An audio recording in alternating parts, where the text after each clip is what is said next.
Words at War presents The Ship. With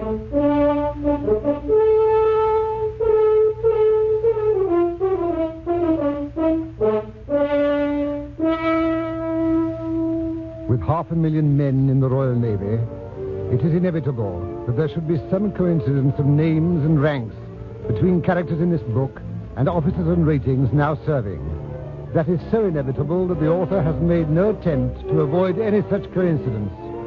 All he can do is to assure the reader that he has attempted neither portrait nor caricature of any living person.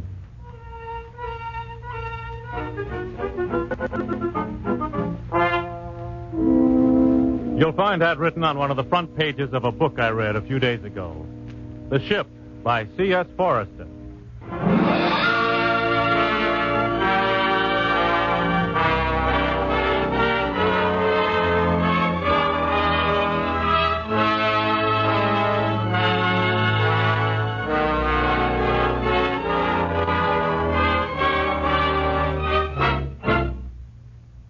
Words at War.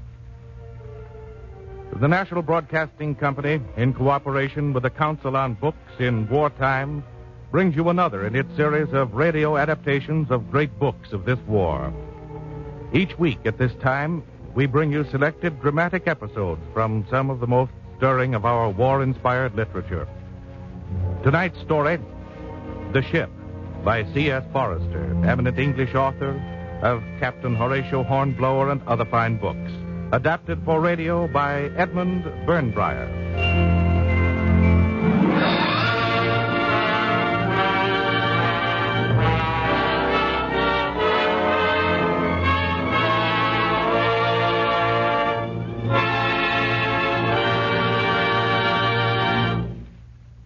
The Ship is a glorious yarn about a glorious British vessel and the men aboard her. A novel. Yet as you read it, you feel you're reading fact. It's tough, authentic, gripping, this yarn. I read it and I was excited. I hope you will be, too.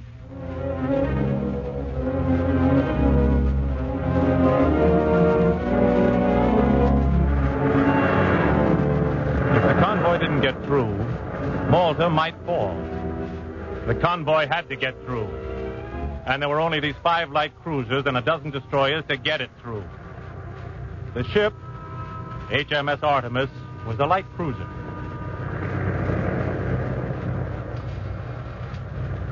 Masthead, smoke on the starboard bow, green 19. Masthead, smoke on the starboard bow, green 19. Some men would have been uncomfortable in the crow's nest. Not so ordinary seaman Harold Quimsby, whose idea of happiness was a full belly and nothing particular to do. Thanks to many hours of practice, Quimsby was able to watch the whole horizon forward of the beam without allowing any of his automatic movements to break into his inner thoughts. He was thinking now of his first sea voyage back in the almost unbelievably distant days of 1939.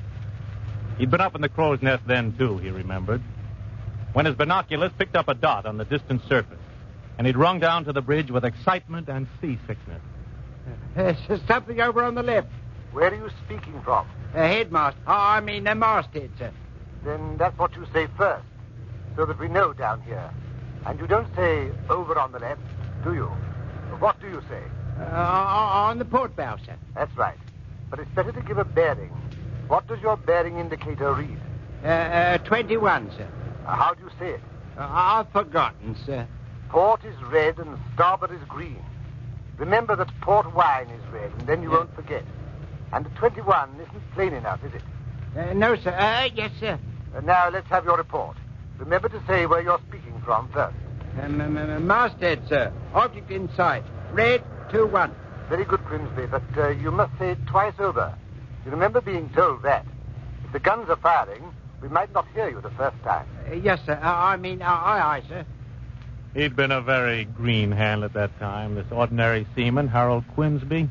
He felt uncomfortable all over again as he remembered it. Now he looked attentively at the horizon, blinked, and looked again with his hand on the buzzer of the voice tube. Four bridge. Masthead, smoke on the starboard bow, green 19. Masthead, smoke on the starboard bow, green 19. Most of the brains of the HMS Artemis were now on the bridge. Captain and torpedo officer, navigating lieutenant, an officer of the watch, and chief yeoman. They stood there unprotected even from the weather. Nothing over their heads and less than shoulder high around them. Only the thin plating to keep out the seas when the ship was taking green water over her bows. Death could strike anywhere on that bridge.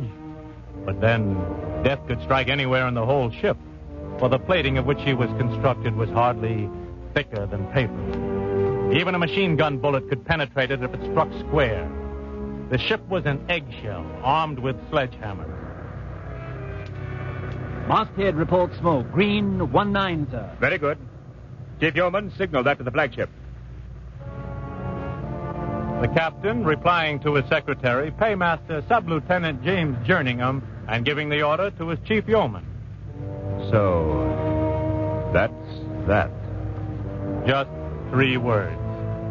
Spoken quietly to himself by Captain the Honorable Miles Ernest Thornton Harrington York, a man of far fewer words than names.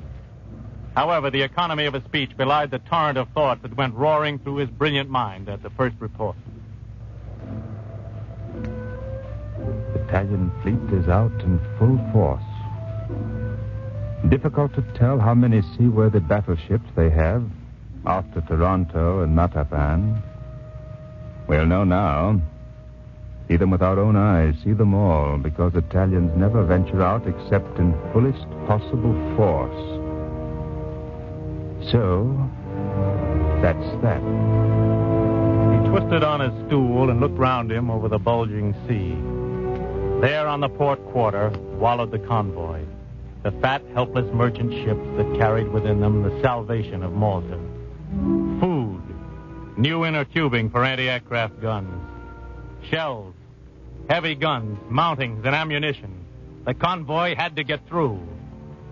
And if it were reckless to risk it with such a frail escort, then recklessness must be forgiven. You can see the smoke now, sir. The flagship signal, sir, letter K. Acknowledge the flagship signal, Chief Yeoman. The signal from flagship to port specified that Scheme K would be carried out under the circumstances, with moderate wind abaft and the enemy to leeward. The captain had foreseen these tactics, for already open on his knee were the typewritten orders which laid down what each ship should do under Scheme K. Signal's down, sir. Port 10. 210 revolutions. Port 10. 210 revolutions. The convoy was executing a wheel to port under full helm. The cruisers were turning more gently and increasing speed. And the destroyers in the advance screen were doubling around. It was a beautiful geometrical movement. Steady. Midships. Midships. Then another signal ran to the masthead of the flagship. It fluttered, waiting for acknowledgement, and then went down. Starboard 10. Midships. Starboard 10. Midships. Fore bridge. Ships in sight. Ships in sight. Upon getting more complete details from Quimsby aloft, Paymaster Sub-Lieutenant James Jerningham turned to yell the message to the captain. 6 big ships, 6 destroyers. 2 leading ships look like battleships. Might be heavy cruisers. Others are light cruisers. The captain figured quickly in his mind that if Quimsby could see them now, the enemy ships would be in sight from the bridge in about 4 minutes. The voice of the range taker began its chant. Range 210, range 205, range 200. In exactly 4 minutes, the enemy shot up suddenly over the curve of the world, climbing over it with astonishing speed. Port 15. Revolutions for 27 knots. Port 15. Revolutions for 27 knots.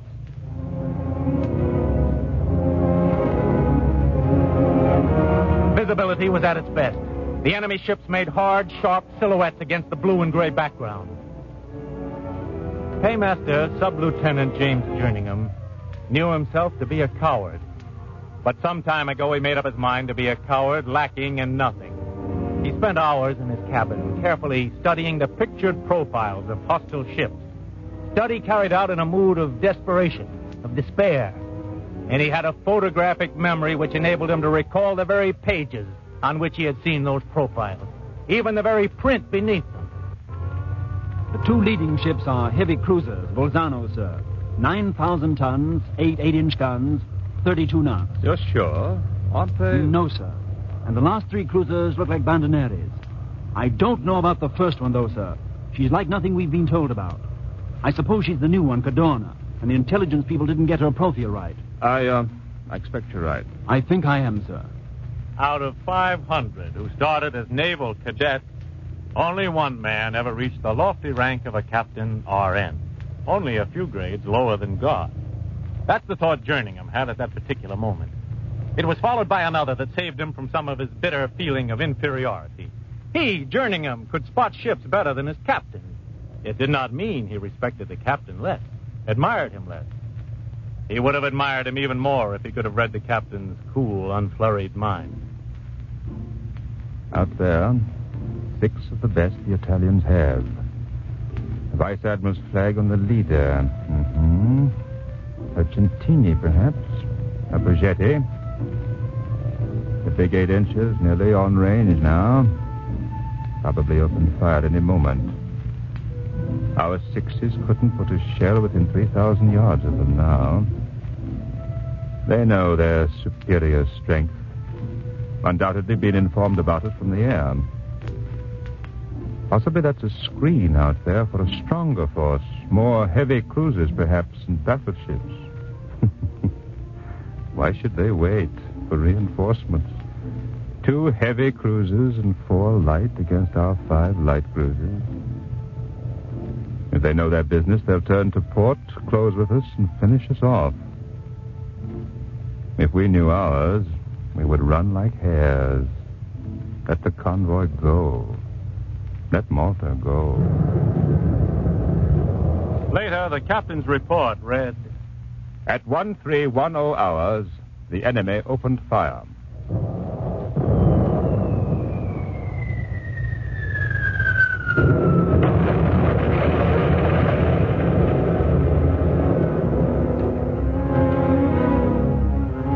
It might be worth someone's while to try to analyze why the column of water thrown up by an 8-inch shell should be so beautiful.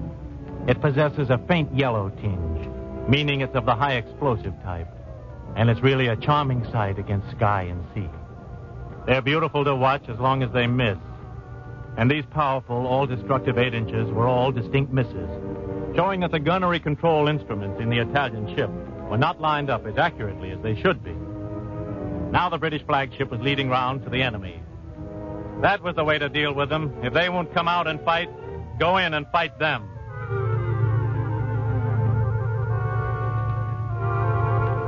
Range 1700! Range 1700!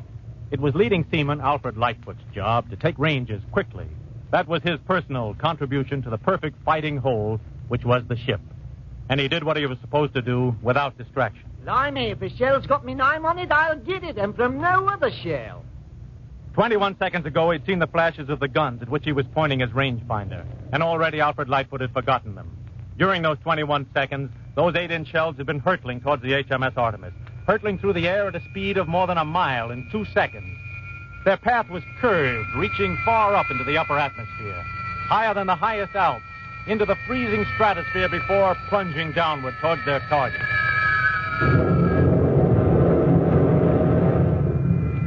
Suddenly, Alfred Lightfoot heard a noise as of rushing water and of tearing sheets.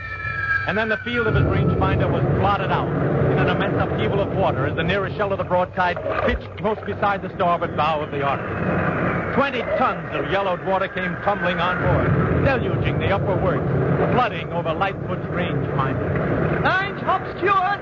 Oh! Oh, blimey! Instantly, training and professional pride mastered him, and he deftly twirled the screws and brought the enemy into focus once again. Range 1900! It was then that Paymaster Sub-Lieutenant James Jerningham saw the Italian ships turn away, and he gravely noted the time upon the pad in his lap. Later, the captain's report read, The enemy withdrew. Was it a surprise to you they're running away like that? No, sir. Not very much. It may just be a trick to get us away from the convoy. Then their planes would have a chance. But I don't think so. No, sir? Something bigger than cruisers out today, I fancy. They might be trying to lead us into a trap. Starboard 15. Resume previous We're course. staying between the Aitais and the convoy. And every minute brings us nearer to Malta. Jerningham at that point said, yes, sir. He was frantically searching about in his mind for some contribution to make to this conversation other than yes, sir, or no, sir. Wanting to appear bright, he said, Night is coming. Yes. The Aitais are losing time. The most valuable asset they have, and they're squandering it. The commonest mistake to make in war is to think that because a certain course seems to you to be the best for the enemy, that is the course he will take. He may not think it best, or there may be some reason against it which you don't know about. That's true, sir. This was the longest speech ever heard from the captain. And the next commonest mistake is to give unnecessary orders. Whipple up there. Ordinary Seaman Whipple was now climbing the difficult ladder to the crow's nest to relieve Quimsby. Whipple up there will keep a sharp lookout without my telling him. He knows what he's there for. Jerningham gaped at him, wordless now in spite of his efforts to appear bright. This was an aspect of the captain's character which he'd never seen before. This courteous gentleman with his smiling common sense and his insight into character. When Whipple took over from Quimsby, aloft, And that thing in the front of the line is the flagship. Give my regards to the Admiral when you get your commission. Go on, take your rest. 5 minutes later, there was no kidding around. Forebridge. Masthead, more smoke visible on the port bow, beyond the enemy cruisers. Red 3-8. Masthead, more smoke visible. Masthead, that lot of new smoke is closing us. Sign bearing. No. Red 3-9. Masthead, battleship in sight. 2 battleships and a navy cruiser heading a little abaft of our bearing as the other ships are turning now astern of them. The behavior of the ship's company was most satisfactory. Another phase of the captain's report. Not 1 man in 10 in Artemis could see what was going on. In the captain's opinion, distorted news was dangerous. Go down and tell the ship about the situation. Aye, sir. Jerningham's mind was feverishly turning over words and phrases as he descended the ladder. He didn't have time to assemble any, but on the other hand, he didn't have time in those few seconds to become self-conscious, nor had his weakness time to reassert itself. I've a message for the ship from the captain. The petty officer beside the loudspeaker hanging on the bulkhead switched on and piped shrilly. The sound of his call audible in every part of the ship.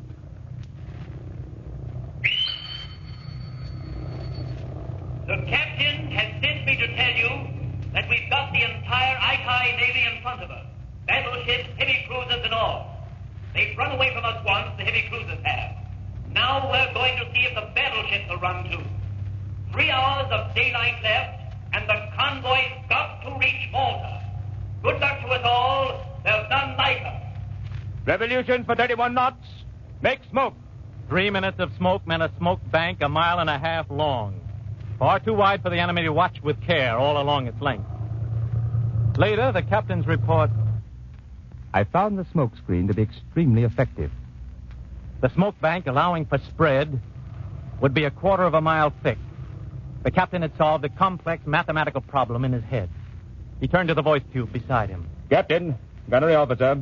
Gunnery officer. I'm turning to starboard now. It will take us 2 minutes and 10 seconds approximately to go through the smoke. You'll find the Aitais about red 5 when we come out, but I shall turn to port parallel to their course immediately. Open fire when you are ready. All right? Yes, sir. Goodbye, guns. Turn 8 points to starboard, quartermaster. Starboard, 15. Hit it, midship. Stop making smoke. And the order went down through 5 decks to Stoker Petty Officer Harmsworth in the boiler room. Now the Artemis was heading squarely into the smoke, solidly away to starboard. One moment they were out in that clear sunshine, and the next they were in reeking, oily darkness. Call the masthead and see if the lookout is in the smoke. Masthead reports he's in the smoke and can't see anything, sir. 30 seconds. 55 seconds. 1 minute. 75 seconds. 90 seconds. 105 seconds. Not long to go now, and the smoke was just as thick as ever. Extremely good. 2 minutes. The captain could see the navigating lieutenant plainly now, and the Italians could just about see the shadowy gray form of the Artemis emerging from the smoke. Port 15. And Artemis, beautiful in the sunshine, swung round to turn her broadside upon the colossal force. Long before the Artemis emerged, however, the gunnery lieutenant had given order. All guns, load! This took only 15 seconds to accomplish. Therefore, when broadsides was effected and the last gun-ready lamp came on, it needed only one word to throw 1/4 of a ton of steel and high explosive from one ship moving at 31 knots to another ship moving at 20 knots, 9 miles away. Open fire!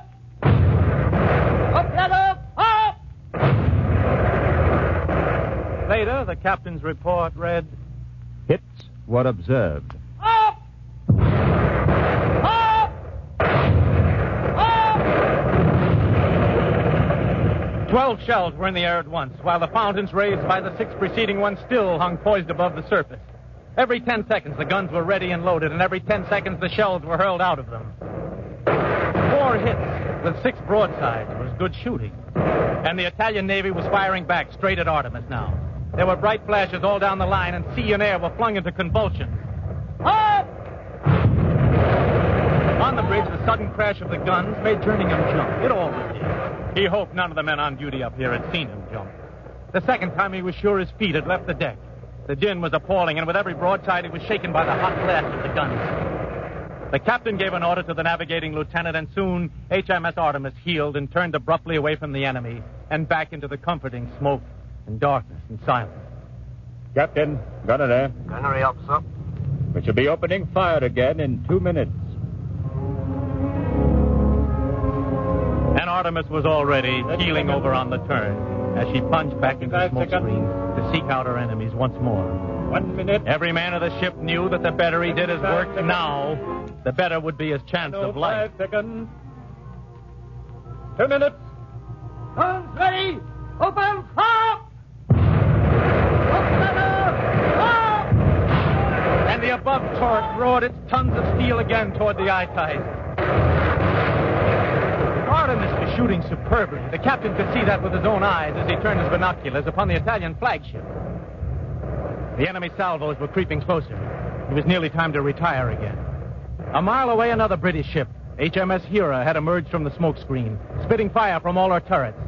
With Hera out of the screen and the other cruisers beginning to show beyond her, it was for Artemis to withdraw and leave the Italians to their weary task of getting the range on these new elusive targets.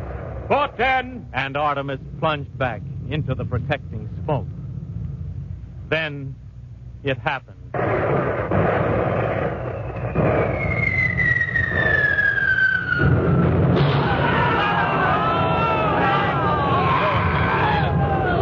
salvos had been fired at Artemis without scoring a hit. Now, when she was invisible in the smoky fog, a chance shell hit her. It was an 8-inch shell that hit the cruiser. It struck the ship's side a yard above the waterline, and it penetrated the main deck as it burst, flinging red-hot fragments of steel all around it. And with the fragments came the flame of explosion. The X-gun turret bore the brunt.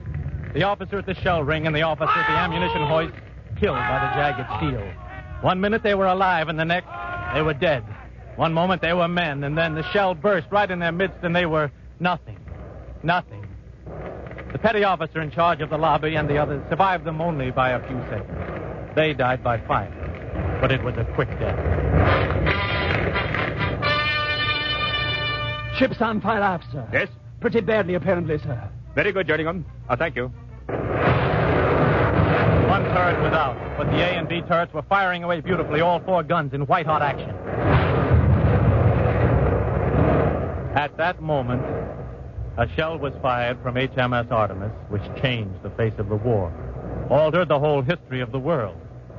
Men and women in Nigeria or Czechoslovakia would feel the impact of that shell upon their lives. Headhunting cannibals in Papua, Siberian nomads seeking a scant living on the frozen tundra of Asia, toddling babies in the cornfields of Iowa, and their children's children would all in years to come owe something to that shell. Of the 4 shells fired in that salvo, 3 of them missed. The 4th, the shell from the left-hand gun in turret A, hit. Later, the captain's report read, The enemy turned away, and the action terminated.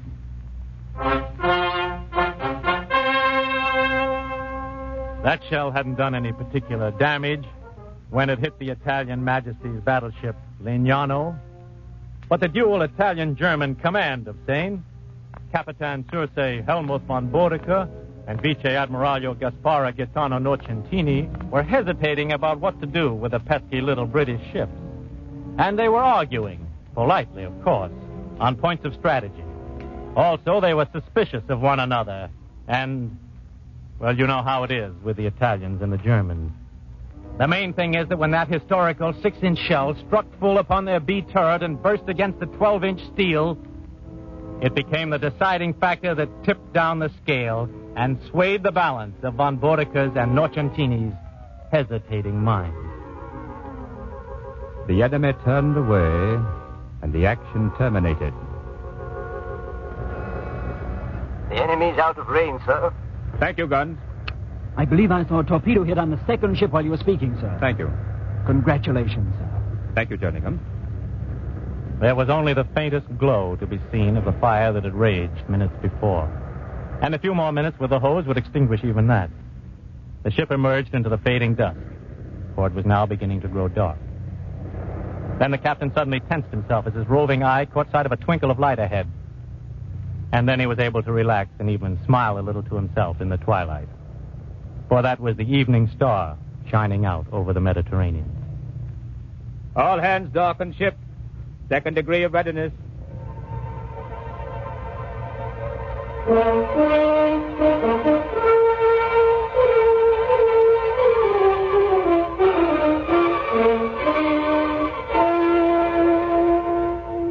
Yes, the captain could now light his pipe. Could now, inwardly only perhaps, relax. He could now afford to indulge in the luxury of quiet thought. This long struggle will someday have an end, I suppose, but not now, and not for months and years to come.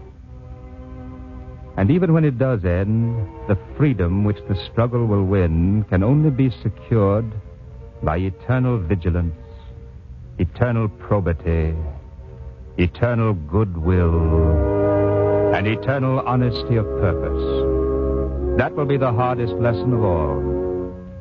Peace will be a severer test of mankind than war. Perhaps mankind will pass that test when the time comes. As for me, when that time comes, I will fight to the last, die in the last ditch, before I will compromise in the slightest with the blind or secret enemies of freedom and justice.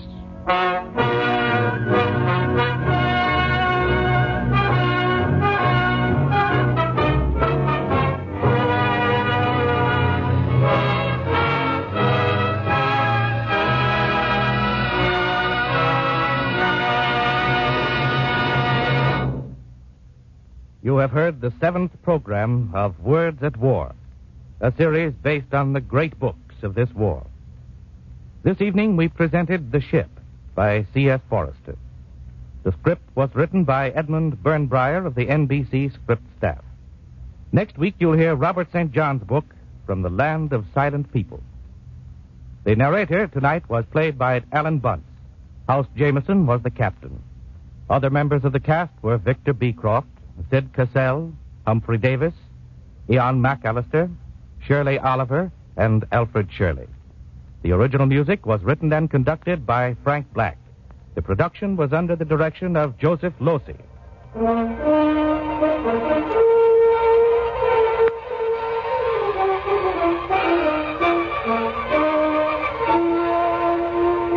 This program has been presented in cooperation with the Council on Books in Wartime, for the National Broadcasting Company and the independent radio stations associated with the NBC network. This program came to you from New York. This is the National Broadcasting Company.